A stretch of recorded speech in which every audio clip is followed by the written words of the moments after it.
सोचिए, इंटरनेट की दुनिया में एक ऐसी छिपी हुई जगह है जहां लीक्ड फाइल्स, हिडन आर्काइव्स और क्लासिफाइड सीक्रेट्स बिना किसी पहचान के शेयर किए जाते हैं।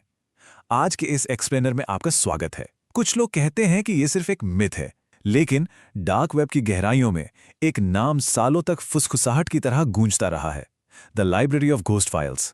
एक ऐसा रहस्य जिसने दुनिया के बड़े बड़े एक्सपर्ट्स का भी दिमाग घुमाकर रख दिया है। ओके, चलिए इसे थोड़ा गहराई से समझते हैं। डार्क वेब का नाम सुनते ही आपके दिमाग में क्या आता है? हैकर्स, एनोनिमस यूजर्स या कोई सीक्रेट मार्केटप्लेस, राइट? लेकिन एक्सपर्ट्स की माने तो असल खतरा ये इल्लीगल ट्रेडिंग नहीं है।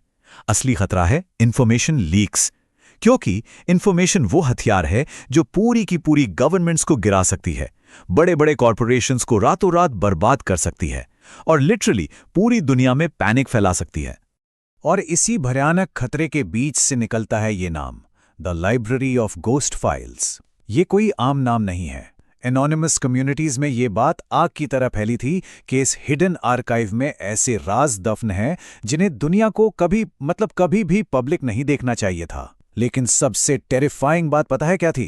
किसी को पक्के तौर पर यह तक नहीं पता था कि ये आर्काइव असल में एग्जिस्ट करता भी है या नहीं। ये बस एक ऐसा डरावना सवाल था जिसने बेहतरीन हैकर्स की भी नींदें उड़ा दी थी। अब आप शायद सोच रहे होंगे कि आखिर इस आर्काइव में ऐसा था क्या?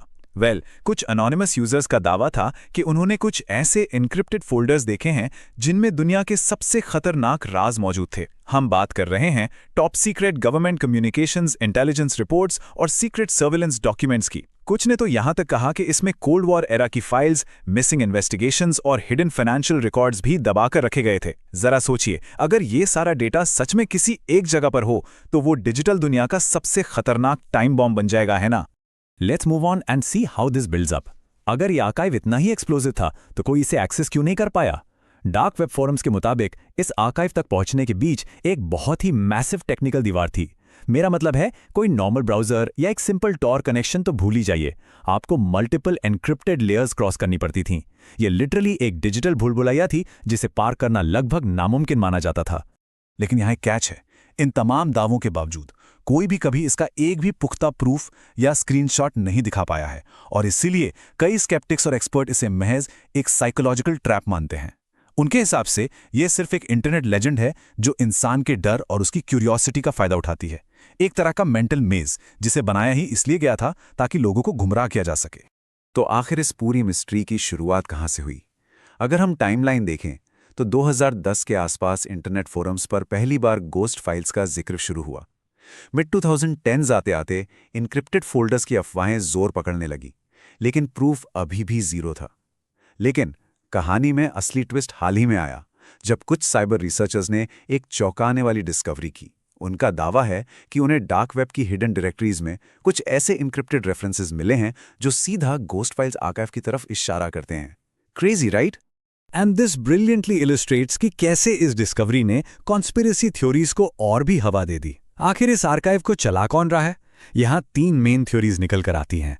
पहली कि ये विसल ब्लोअर्स का काम है जो दुनिया के सामने सच लाना चाहते हैं।